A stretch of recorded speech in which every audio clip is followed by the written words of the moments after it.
Sir, ಜಾತಿ ಜನಗಣತಿ ವಿಚಾರದಲ್ಲಿ ಪ್ರಬಲ ಸಮುದಾಯಗಳಿಗೆ ಕಾಂಗ್ರೆಸ್ ಹೈಕಮಾಂಡ್ ಮಣಿದಿದೆ ಅನ್ನುವಂಥದ್ದು. ಯಾಕಂದ್ರೆ ಕಾಂಗ್ರೆಸ್ನಲ್ಲೇ ಸಾಕಷ್ಟು ಪರ ವಿರೋಧ ಇತ್ತು.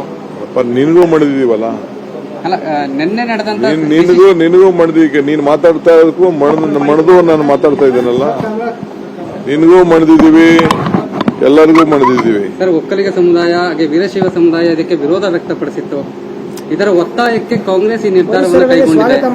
ಇದು ಸಿದ್ದರಾಮಯ್ಯನವರಿಗೆ ದೊಡ್ಡ ಮಟ್ಟದ ಹಿನ್ನಡೆ.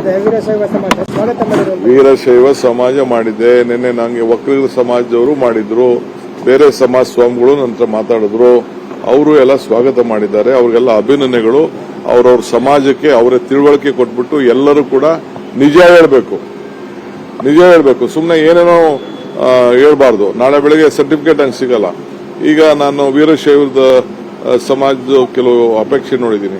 ಈಗ ಕೆಲವರು ಗಾಣಿಗರು, ಲಿಂಗಾಯತಲ್ಲೇ ಗಾಣಿಗರು ಅಂತಿದೆ, ಅವರು ಲಿಂಗಾಯತ್ ಗಾಣಿಗರು ಅಂತ ಹೇಳಲ್ಲ, ಬರೀ ಗಾಣಿಗರು ಅಂತ ಬರ್ಕೊಳ್ತಾರೆ. ಗಾಣಿಗರು ಅಂತ ಬರೋದೇ ಬೇರೆಯವ್ರಿಗೆ ಇದಕ್ಕೆ ಹೋಗ್ತದೆ. ಆ ರೀತಿ ಕೆಲವ್ರದೆಲ್ಲ ಏನೇನೋ ಇದೆ. ಜನಗಣತಿ ವಿಚಾರದಲ್ಲಿ ಹೈಕಮಾಂಡ್ ಮಟ್ಟದಲ್ಲಿ ಡಿ.ಕೆ. ಶಿವಕುಮಾರ್ ಅವರ ಕೈ ಮೇಲುಗೈ ಆಯ್ತಾ ಅಂತ?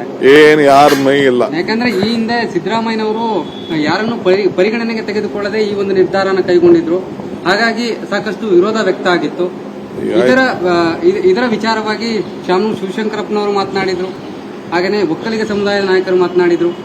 ಇದೆಲ್ಲ ವಿರೋಧದ ನಡುವೆ ಈಗ ಈ ಒಂದು ಡೆಸಿಷನ್ ಬಂದಿದೆ. ಒಳ್ಳೆ ಭಾಷಣ ಚೆನ್ನಾಗಿ ಮಾಡ್ತೀಯಾ, ಬಾ ರಾಜಕೀಯಕ್ಕೆ, ಇನ್ನು ರಾಜಕೀಯ ಕರ್ಕೊಳ್ಳೋಣ. ಸರ್, ಅಲ್ಲ ಈಗ ಕೇಂದ್ರ ಸರ್ಕಾರದಲ್ಲಿ ಇನ್ನೊಂದು ಸರ್, ಈಗ ಜನಗಣತಿ ನೀವು ಈಗ ಏನು ಜನಗಣತಿ ಆಗ್ತದೆ ಅದರಲ್ಲಿ ಜಾತಿ ಕಾಲಂ ಸೇರಿಸ್ತಾ ಇದ್ದಾರೆ. ಕೇಂದ್ರ ಸರ್ಕಾರದಿಂದಲೇ ಆಗ್ತಾ ಇರೋದು.